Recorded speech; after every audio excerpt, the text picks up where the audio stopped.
हमारा जो कंपनी है जीवा, ये पहले शुरू हुआ था 1972 में जूवर्स, एंड ये फाउंडेड बाय श्री चंद जी भुतोड़िया। हम आशा करते हैं कि आप सभी को आज का शाम पसंद आएगा और हम थोड़ा जीवा के बारे में कुछ इंट्रोड्यूस करें। जिन्होंने मतलब लिटरली इनका जो बिजनेस है वो करोड़ों में है और आज तक ये वाला जीवा वाला इवेंट कहीं नहीं हुआ है, ये पहली बार यहाँ पे हो रहा है।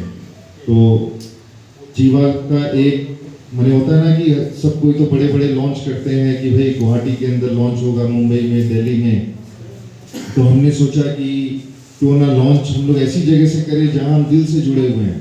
The powering your life, it powers your life with an energetic word. It comes out derived from Sanskrit word jiva, the power of your life.